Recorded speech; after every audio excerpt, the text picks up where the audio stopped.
Hi guys, welcome to class. Today we are talking about something very, very interesting and something that I have been very much involved in. So it's a subject that is quite fascinating. It's quite interesting, and it's also an opportunity to learn a little bit about etiquette, about the way that things are done in the business world. So we're going to be talking a little bit about business idioms. So I've got 6 business idioms that we're going to talk about. I'm sure you guys know what we mean by idioms, but these are kind of things that we say that don't always translate literally. So we're going to look at 6 of these. We're going to also have a look at a little bit of advice. So 3 pieces of advice, talking about what we should never do at a business meeting, because that's really important. You know, if we're in a business meeting, it's essential that we project ourselves in the right way. Also, as well, we need to be a little bit careful about what words and expressions we should not use for business meetings. And above all, what are the rules of etiquette in the UK in terms of, you know, when we attend a business meeting? I'm going to go through some idioms that you may or may not be familiar with. All things considered. Now, the first one is called all things considered. So what do we mean if we hear that particular expression, all things considered? Well, actually, it's quite easy to work it out because it kind of means more or less, once we factor all of the thinking in, we work it all out, we put everything into the mix, all of our thoughts, and then, you know, we come up with like more or less an overall theory or result or an opinion. So it really almost does mean exactly what it says, because all things considered basically means that we have considered, we've weighed up everything that we possibly could have and formed an opinion in that way. Fish or cut bait. So then we've got another one, which is a really interesting one. I think it's quite cool. And this is fish or cut bait. So, of course, you know, we probably know that the word bait is something that we use when we're going fishing to kind of catch fish. And to fish or cut bait basically means to, you know, to basically stop vacillating and to act on something or to disengage from something. So, you know, either to get involved in it, to go for it, or to cut it, to let it go. So it could be, for example, you know, like an idea that we have, and we need to decide if we're going to go with this idea or if we're going to lose the idea. So to fish or to cut bait basically means that, you know, are we going to proceed with this or are we going to let it go? Up for grabs. Third one is up for grabs.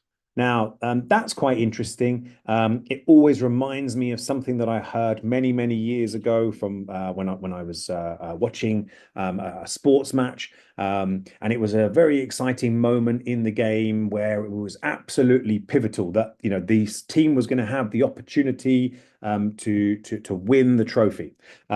So up for grabs basically means, you know, it's there, it's at that moment, it's available.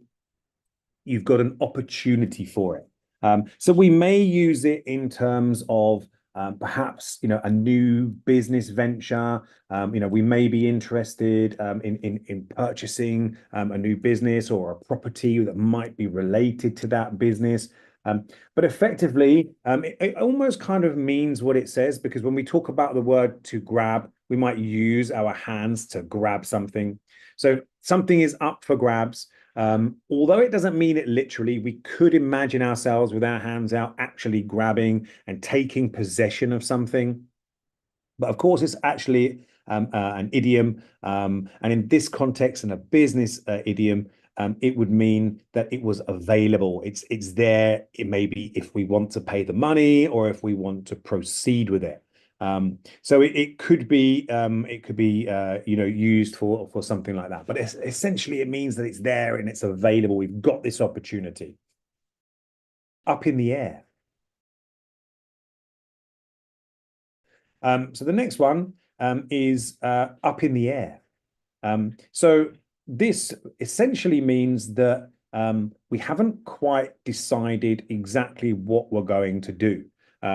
So we might say that, we have a plan and we are considering doing X, Y, or Z, or maybe making a purchase or making a move on this particular procedure or this particular business opportunity. But we haven't reached a conclusion. We haven't ticked all the boxes. We haven't decided exactly what we're going to do. And therefore, it's up in the air. So it's, if you kind of imagine it as though it hasn't quite landed now, it hasn't settled, we haven't decided exactly how it's going to work or exactly what we're going to do. So it could mean that, perhaps, there is a possibility of a business deal in the pipeline. Maybe the contracts haven't been signed yet. Maybe it's a little bit further back than that. There's still some work to do. We've still got to do some research. We haven't done our due diligence. We haven't finalized costs. Could be any of these different things, which would indicate perhaps that whatever kind of business deal this is, it could be early days, or it could be quite far down the road, but there is still some work to complete. So up in the air definitely means that it hasn't been stopped, but we are still going, and we haven't quite finalized it. Raising red flags.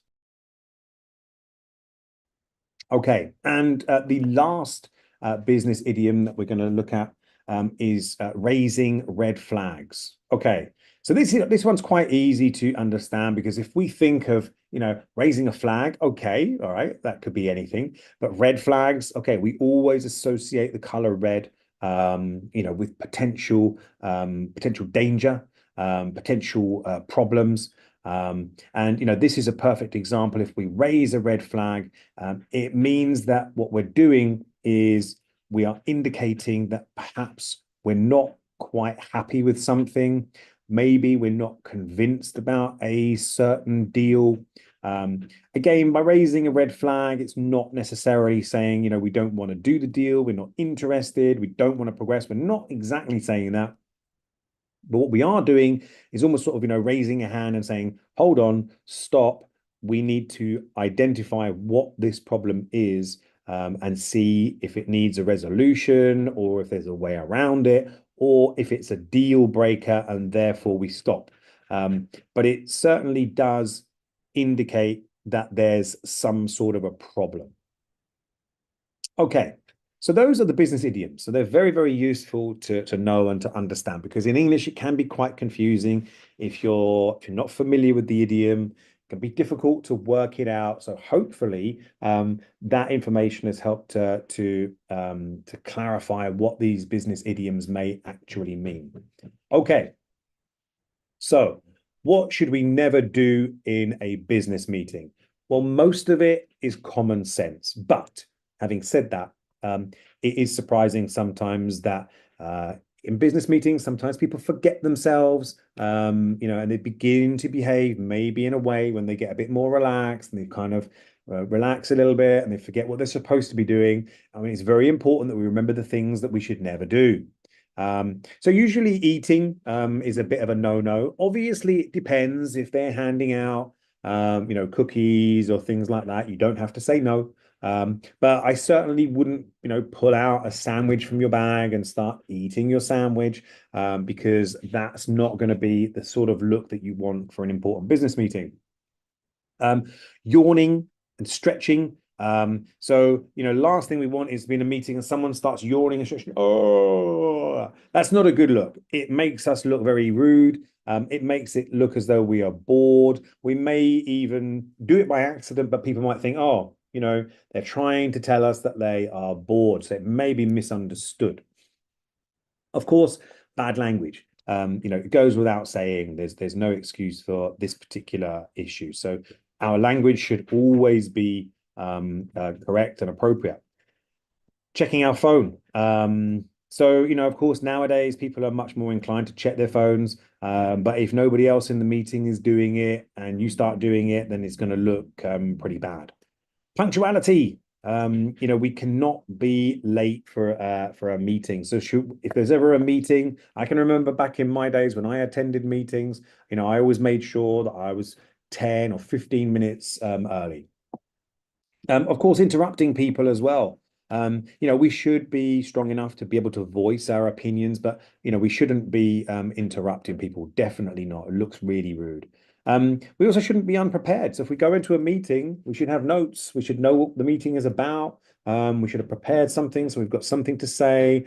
Something that's intelligible. Something that is going to add value to the meeting. Being rude, that's quite a general one. So, being late and interrupting, checking your phone, stretching, swearing, these kind of all come under the being rude umbrella, if you like. So that's quite general. Dressing appropriately. So, if it's a business meeting, then perhaps, a suit, a shirt and tie, for the gentleman, and an appropriate business outfit for the ladies. Because if we go in t-shirt and shorts and flip-flops, it's not going to generate a great image of us and how seriously we're taking it. Something that we also need to be very careful of, this is point number 2, is inappropriate words. Of course, we have to avoid words that might be understood as, being racial or racist, or something to do with religion, or something that could be understood as being, sexist, offensive words. Of course, we don't swear, and we don't use discriminatory language as well. So the kind of language that we use is fundamental to how people will judge us at that meeting. If we're using inappropriate language, it's going to paint a pretty bleak picture. Okay, so what is the business etiquette? We know all the things that we shouldn't do. We've talked about that. But what are the things that we should do? So, of course, it depends on the nature of the meeting, but generally most meetings are formal. But of course, it depends. If your company is not a particularly formal company, then it's possible that the meeting might be informal. But if you're not sure, then it really should be understood that you should approach use a formal approach. Greeting people is very important. So when we walk into a meeting, we should be polite, we should be respectful, we should say hello. If we're not known at the meeting, we should introduce ourselves. Certainly, shaking hands, and just normal friendly greetings. Especially if it's maybe a meeting that we don't normally attend, or if it's people that we don't know, or maybe we don't know very well. Of course, what else should we do? Listen. That's what we should do. We should always listen, and we should look as though we are listening as well. How do we do that? When people are talking, maybe making notes, certainly making eye contact with them as well. If someone is talking to us and we're looking up at the ceiling, it doesn't generate a very professional, business-like approach to the meeting. And it could cause us a bit of a problem. Of course, being polite, that's very general. Of course, it's the opposite of being rude. So, if we know people's names, we should use them. We should, as I mentioned, use eye contact, especially if we're shaking somebody's hand. We should, use eye contact. Nothing worse, you're shaking somebody's hand and you're looking across the room over there. It looks to the person that's shaking your hand like you're not really interested in them. We have to think about how we refer to people as well. Do we refer to them by their first name? Again, it depends. It could be a meeting where we know everybody very well. So of course, then it's normal that we, speak to people using their first names. But if we don't know people, then it may be necessary to use, Mr. or Miss or Mrs. or whatever it might be, and then their family name. Showing attention. This is a basic. So if we are at a meeting and we're slumped down like this and we're closing our eyes and getting 40 winks, it's going to look really poor. So having that engagement in terms of not just eye contact, but sitting up straight, looking attentive, looking interested, not slouch down on our seat as though we're kind of watching TV at home. Good manners, comes under, basically being polite, but, polite is what we say. Good manners about how we act. Of course, being punctual as well, as I mentioned at the beginning. Being late for meetings is a big no-no. So in UK business practice, punctuality is very important. We'll be judged on it.